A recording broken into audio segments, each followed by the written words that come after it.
live from Earth. It's Space Radio. I'm Paul Sutter, astrophysicist at Stony Brook University and the Flatiron Institute. And for the next half hour, that's right, your agent of the stars. We've got an exciting show for you today where we have a guest. Shh, it's a secret. It's amazing. But listen, this show lives on listener questions. Even for the guests, especially for the guests. You think I prepared an interview? You'd be out of your mind if you think I prepare interviews. No, I don't. I don't know what I'm going to talk to this guest about. It's up to you. We record every Thursday at 8 p.m. Eastern here at Spaceman Studios in New York City. So leave a voicemail to get yourself on the air.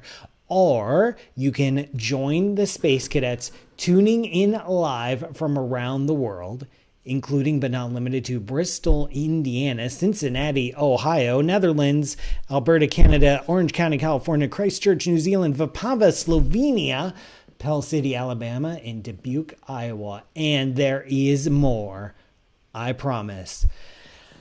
You need to go to spaceradioshow.com. Howell, New Jersey, getting in at the last second right there. You need to go to spaceradioshow.com for all the links, all the old episodes, all the show notes, all the stuff. Now, this guest, we were supposed to have on before. And of course, I mean, it could not be funny. It's Paul Geithner. He's the Deputy Project Manager Technical for the James Webb Space Telescope at NASA's Goddard Space Flight Center in Greenbelt, Maryland. Now, I'm can't wait for the JWST. You also know I kind of teased the JWST a lot for being late and over budget. Paul was supposed to join us last month, but because of some technical issues, he had to cancel and we had to postpone. So how appropriate is it that the guy who's going to talk about the delayed spacecraft was delayed? It's all in good fun. I want to introduce Paul properly. His career at NASA began in 1991 when he was hired into the Hubble Space Telescope Flight Systems and Servicing Project at Goddard. He worked on the Hubble's replacement gyroscopes and was the instrument manager for the COSTAR optical correction instrument. Remember that? In the near-infrared camera and multi-object spectrometer scientific instrument. Paul joined JWST in 1997. Wow, that is ancient history. As the program's mission systems engineer, since then he has held several positions with the program, including Webb Instrument Systems Manager, Program Executive, and Webb Observatory Manager before becoming the Deputy Project Manager Technical in 2011. Please give a warm welcome. Everyone is clapping. Paul Geithner, everyone is clapping. You cannot hear them because it's only my audio is connected. But trust me, all the Space Cadets are giving you a very, very warm welcome to the show. Hey, Paul. All right. Hey, I've been really looking forward to this discussion. What's the latest with JWST? Where are we right now as of Thursday, August 5th, 2021? So we're in final assembly and stowing for shipment. We're just putting some of the last bits of hardware on the observatory. It's been fully tested environmentally and functionally, and there's just a few parts we're putting on now, and we're stowing it up in its shipment configuration, and we'll be ready to ship it to the launch site in French Guiana soon. Got it. So you're packing it up. Yep. You're getting the I just moved, so I have a lot of experience with packing things up. You got your bubble wrap, you got your tape, you got your cardboard boxes. And so when is UPS come swinging by to pick this thing up? Probably late September. That's when we will, in the middle of the night, close some of the freeways between Redondo Beach, where the final assembly took place, and down near Long Beach, where our ship will pick us up. So we're going to go by ship down to through the Panama Canal and into the Port de Maracaibo, which is basically a port right off the Karoo River that payloads and rocket parts come to get to the spaceport there, the Guyana Space Center in French Guiana. Yeah, we go into a big shipping container. It's bigger than an 18-wheeler tractor, and it's this really nice environmentally controlled can, basically, and we purge it with dry manufactured air and control the temperature, and it's really safe in there. So it's going to be cocooned in that shipping container, and we'll roll it down the freeways at 10 to 15 miles an hour as fast as it goes. The California Highway Patrol will take care of us, and then we'll get on the ship and we'll go. And it's about a 2-week journey on the ship. But yeah, we're just in the final little bits of packing and getting ready. And before the observatory leaves, we're flying some test equipment down ahead of time, and we'll have a big team down there ready to receive everything. 55-day launch campaign once the observatory actually arrives, and it's basically all about configuring the observatory for launch. So we do one last set of comprehensive tests just to make sure everything got through shipment okay, which it should, because that's a pretty benign environment compared to the launch. And then we have red tag, green tag, which are things that you take off before flight and things that you add before flight. And one of the biggest things we do, and the most hazardous thing we do, is fuel the observatory. The observatory needs fuel for mid-course correction to get us into our final preferred orbit, and it also needs fuel for periodic station keeping, because where we're going, Lagrange point 2, Sun Earth Lagrange point 2, is a metastable point. It's not a garbage collection point like L4 and L5 are. So you need station keeping to stay there, and just a little bit, and also momentum management, because we need to rebalance our momentum wheels, which are actually the things that point the telescope, but to unload momentum when it gets built up after multiple pointings. We have nothing to push against. Hubble uses magnetic torquer bars and can push against the magnetic field of the Earth, so it doesn't need fuel. But we need a reaction force, so we have fuel for that too. So, and that's ultimately what will limit the life of the telescope is fuel. But yeah, fuel it up, check it out after shipment, fuel it up, do the red tag, green tag stuff, stick it on top of the Ariane 5 rocket, and put the fairing over it, roll it out to the pad, and launch it. And then hope it actually makes it. What is the expected lifetime of the observatory given that fuel limitation? Right. So there's requirements and expectations. So the requirement is a minimum of 5-year science mission, but we're putting enough fuel on board and that's after the 6-month commissioning period. We're putting enough fuel on board for at least 10 years after commissioning is over. And that 10 years assumes we put in margin for if we get a really off nominal flight from the Ariane rocket, need to use a lot more fuel than what we would expect to do mid-course corrections, things like that. So requirement is 5-year science life, 10 years of fuel, both after commissioning is over, which is 6 months. But if things go normally, we could have much more than 10 years worth of fuel. Got it. And so hopefully, I think what everyone hopes is this instrument, like there's so many hopes and dreams riding on this observatory, on this instrument. It's been delayed so long and it's been so expensive that we hope we get a lot of really, really cool science out of it. What are some of the reasons? Just why was it delayed so much? Why did this become such a massive albatross for NASA?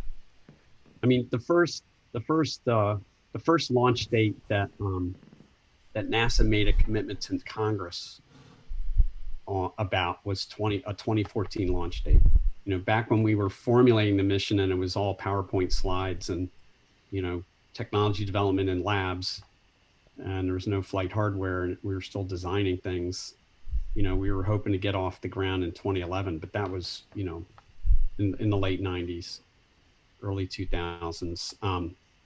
By the time we had made a commitment to Congress, because we'd gotten to our technologies had been developed and demonstrated to a high level of maturity, and we had a We had a design baseline.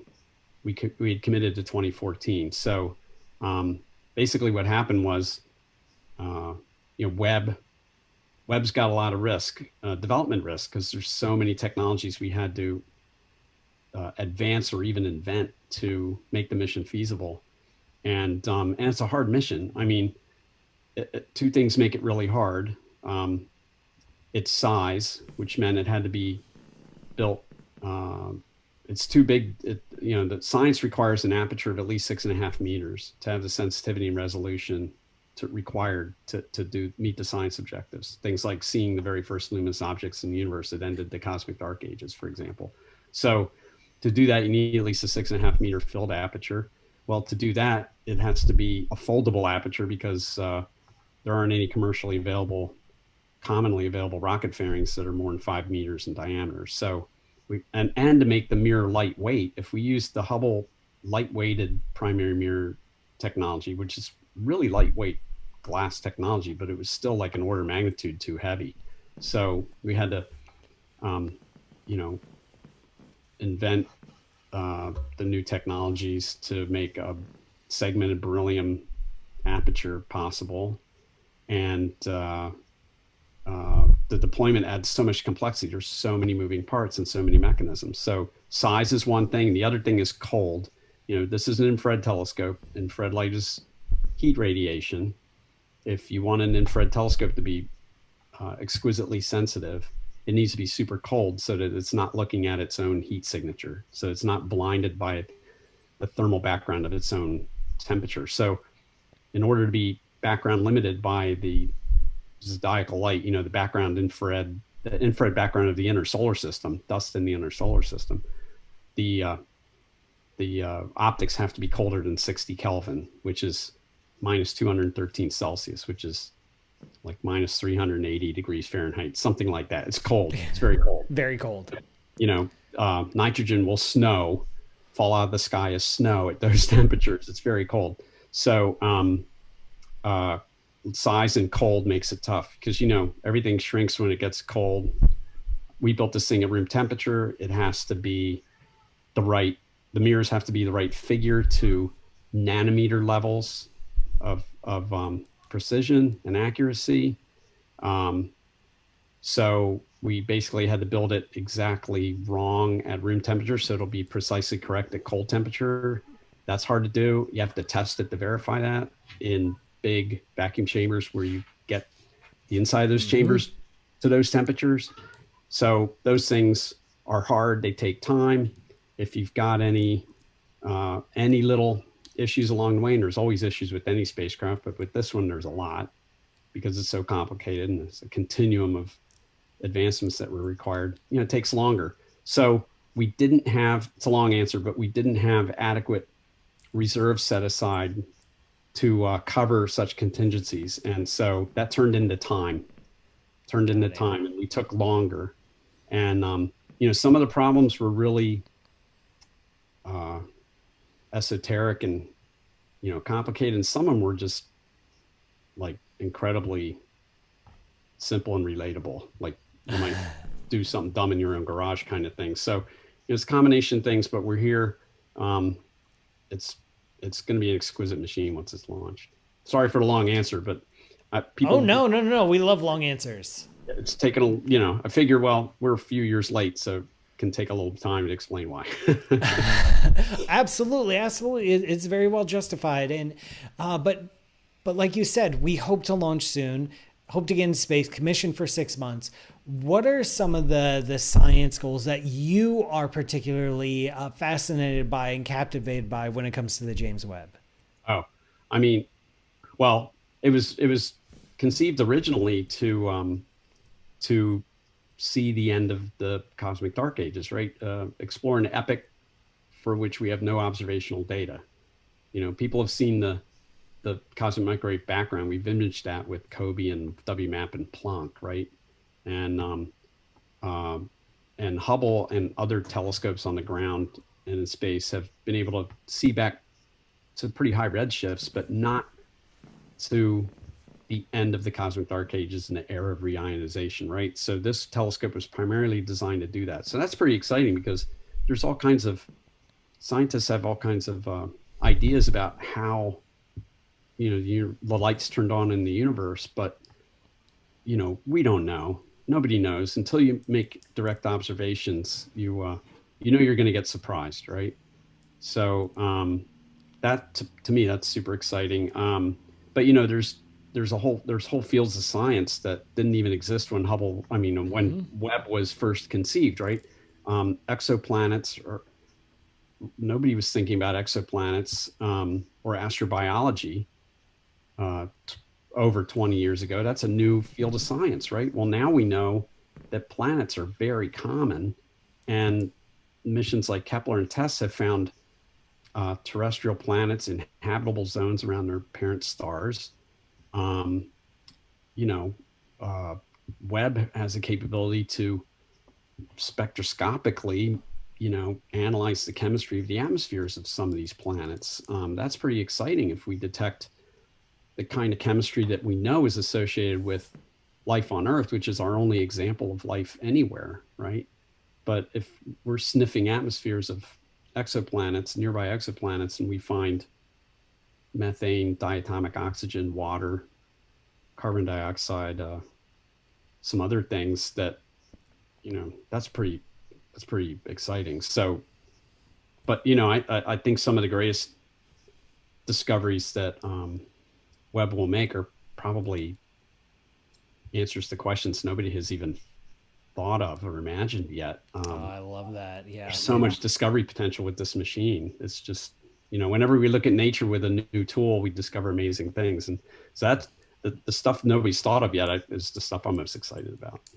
Oh, that's the stuff we don't know that we want to know. The stuff that we're not looking for is going to be the really exciting things. But speaking of looking, Wes Struebing on YouTube, one of our space cadets, is asking, will the James Webb just see in the infrared, or will it capture other wavelengths as well? Like how does this telescope actually work?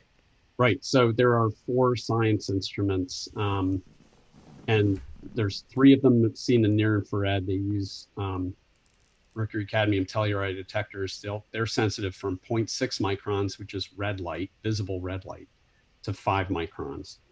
The visible spectrum is from roughly 0.4 to 0.7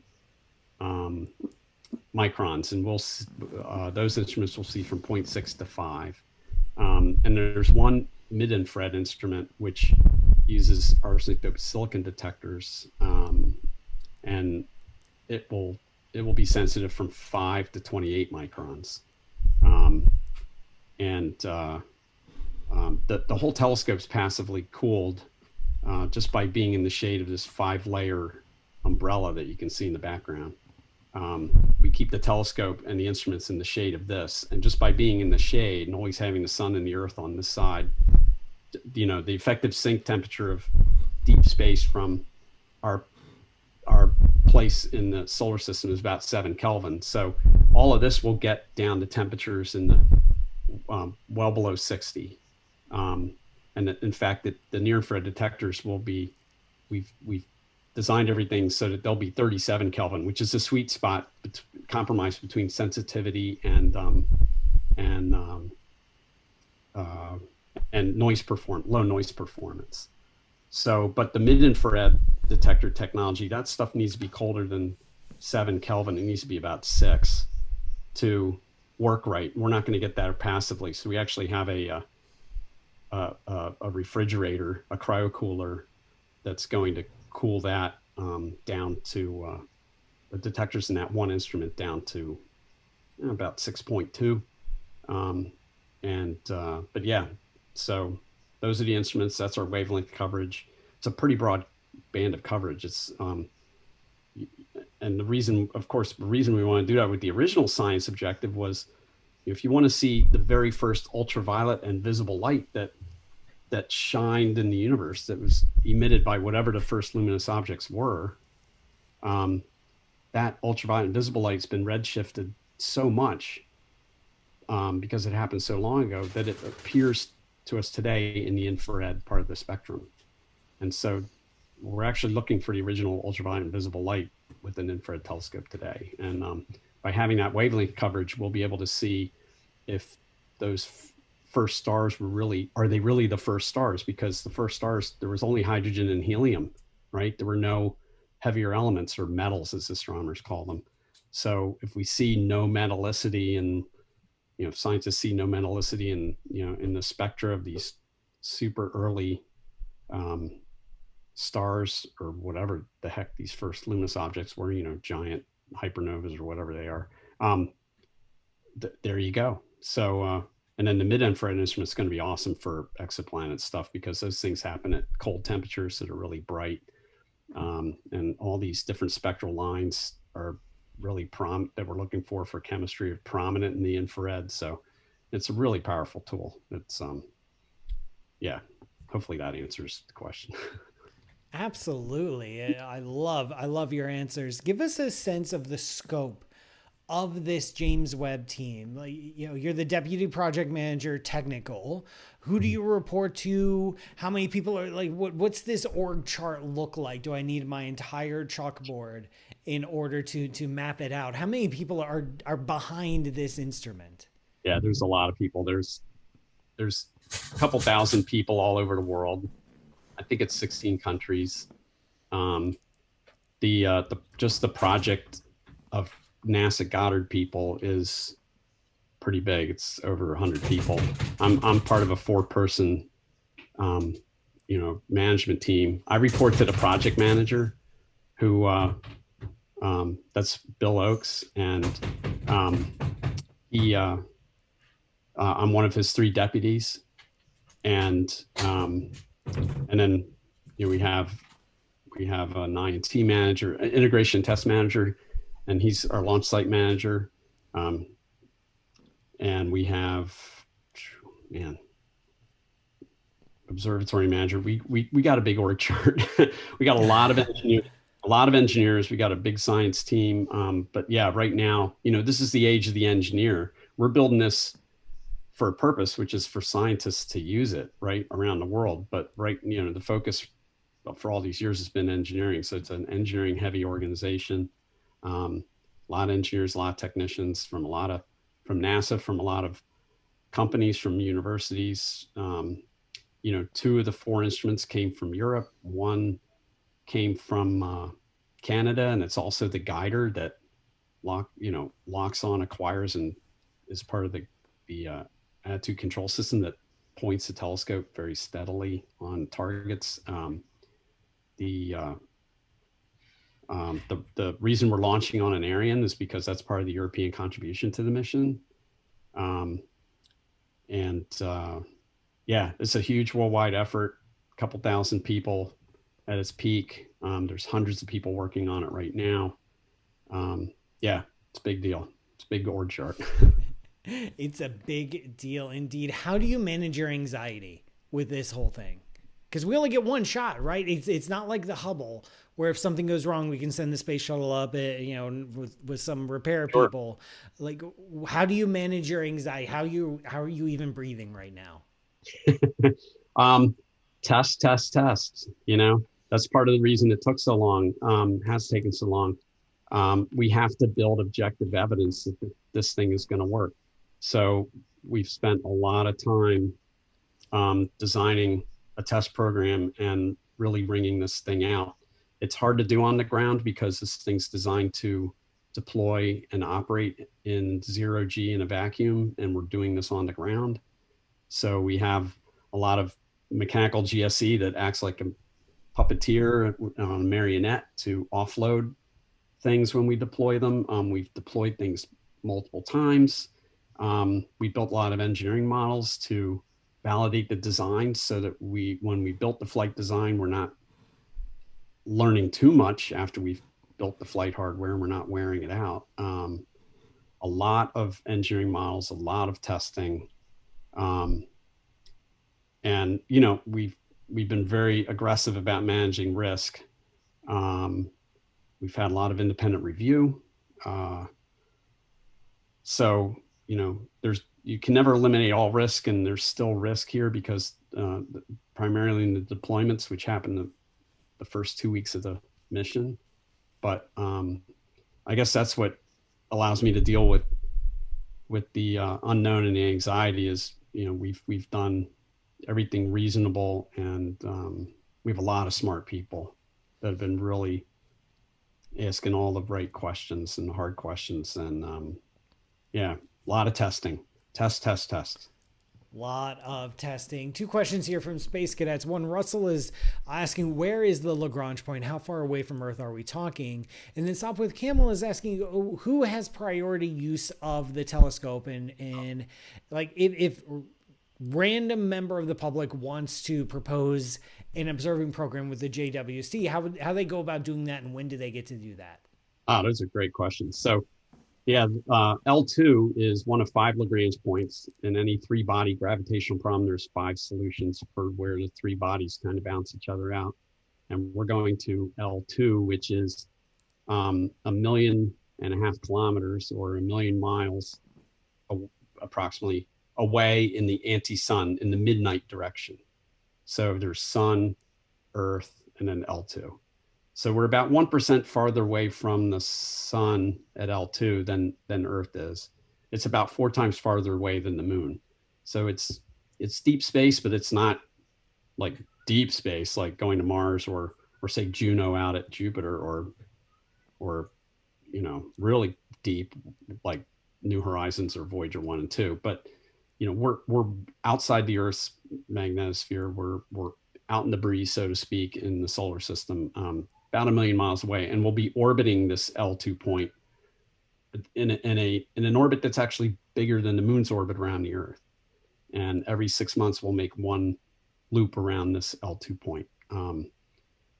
Let's see, and there's other spacecraft there like WMAP, Herschel, Planck. It's kind of the Mauna Kea of, or the Cerro Paranal of space observatories. It's a great place to put an observatory like this, because you can keep the sun and the Earth on one side, and you can have darkness on the other side. Let's see, getting time on the telescope. That's the coin of the realm, right? Great question.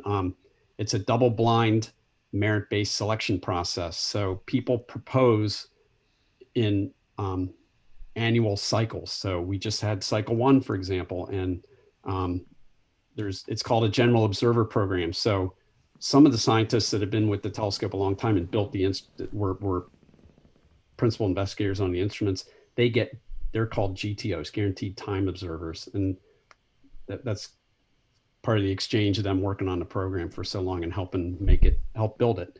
But most observers are general observers, or GO, and they're solicited in an annual cycle. And we just had cycle 1 and they were all picked. And it's a double-blind process where scientists read these proposals. They don't know who sent them, because you don't want to have bias. And basically they're selected on the compelling science story that is told in the proposal, that the potential for the great discovery. So and they touch on all the different themes that Webb is capable of investigating. So and like, I think we had so many people propose that it would have been 5 times more time than there is clock time, right, to actually observe, which is kind of like what Hubble does. It's a very similar process to how general observers are selected for Hubble. It's a merit-based process, and way more people propose than can get selected, but it's great. You get great proposals, and pretty much anybody can do it. But you know, it does help if you're, you know, you need to know a lot about astronomy. It does help to know what you're doing. Yeah, it helps to know what you're doing. You can't just do like a couple hours on Google and go, yeah, I got this, and then submit a proposal. It's probably not gonna work out. Not gonna make anybody it very far. Anybody can propose. Yep. Unfortunately, this great interview is about to come to a close, but I do have one last question for you. You're in French Guiana. You're prepping for the launch. It's about to go up. You're gonna have a toast to the James Webb before it goes up and begins its operations. What cheese are you bringing to that toast? What is your favorite kind of cheese? The that's a hard pick. So I really I like, feel ya. yeah, I like Munster, and I like really good fresh mozzarella, like with a caprese, and I like Ooh, and yes. any kind of quasi sharp cheddar. I'm a big fan of. Yeah. So, All right. So we yeah. can go for a plate here. Okay. A little plat de fromage. You Charcuterie, know, you charcuterie got is your that? little Yeah. it's charcuterie minus the meat and just the good stuff. So yeah. So let's have some nice fresh mozzarella di bufalo to send off James Webb. Paul Geithner, thank you so much for joining us today. It was a delight to have you on, and good luck with the rest of the mission. We are all counting on you, and if it blows up, it's all your fault. Gotcha. Thank you. My pleasure for All being. right. Absolutely. That was so much fun. Paul Geithner was a champ. He was so apologetic. There were major technical issues on his end, which never happened to me. Oh, no. I never have technical issues on this show. Speaking of issues, I've got an issue with this cheese that I'm unwrapping thanks to our good friends, my best friends, Asta and Andreas over at domscheese.com, domscheese.com. This morning, they gave me a cabriolet. If you look this up, there is the most adorable. I only got a small slice of it, by the way. But if you look at like the label and everything, there's the most adorable little lamb, little goat, I guess. This is a raw goat's milk cheese, washed rind, selected at 1 month old, aged for an additional 2 months. By extending the affinage period, the typical gamey aftertaste found in goat's milk cheeses, I don't notice that, is barely recognizable, making cabriolet an excellent gateway cheese. Folks, we have a self-described gateway cheese into the realm of goat cheese. If you're like, well, I like goat cheeses, but I don't like the aftertaste, because it's not venison, people. Oh, it smells amazing. That's just a tiny bit of funk. Exploding Pancakes, thank you for the super chat. And Wes Struebing, thank you for this super chat. Wow. Trappist style wash rind, typically in a 6-pound wheel with a traditional rennet, found in Belgium. Pacman 7. Just testing. Hey, it works. Thank you. Sweet and mild, a nutty aroma. Paste is ivory. Wait, we call the middle part the paste? I don't like that. I don't like that terminology. Notes of toasted bread and butter. Subdued goaty tang. Goaty tang, folks. This is the whole phrase we are using to describe a subdued goaty tang. Let's do it. Cabriolet. That's Dom's Cheese, domscheese.com. I'm looking forward to that subdued goaty tang. You know what it tastes like? Wow, you know what it tastes like? That bread and butter notes, I'm not kidding about that. That is fascinating. It tastes like a really, really good grilled cheese sandwich. I am not kidding here. I know that's so American to me, but I can't help it. This cabriolet, it's like a grilled cheese, like not like a just cheap one, like a really nice, like thick bread, lots of butter, layers of cheese, and like maybe some garlic in there. I don't have a hint of goaty tang in this. All I get is that wonderful. It tastes like a grilled cheese sandwich. So if you like love grilled cheese sandwiches but are gluten free, or you love grilled cheese sandwiches but it's like 10 o'clock at night, get yourself some cabriolet. Or you love grilled cheese sandwiches, but you're dressed up in a tuxedo or a cocktail dress. Get yourself some cabriolet, and you can hit that urge. I love this. This is fun. Thank you so much to Paul Geithner for showing up today. Wonderful interview. Thank you, Nancy Graziano, for arranging Paul, getting him on the show, wrangling the space cadets, producing the show in the back end. Guys, I need your help to keep the show going. You have patreon.com/PM Sutter. You can also drop a super chat in the chat right now if you're listening live. But listen, you can catch the live stream every Thursday at 8 p.m. Eastern. Visit spaceradioshow.com for all those links. And of course, thank you again, Space Cadets, for listening. And remember, science is for sharing. End of transmission.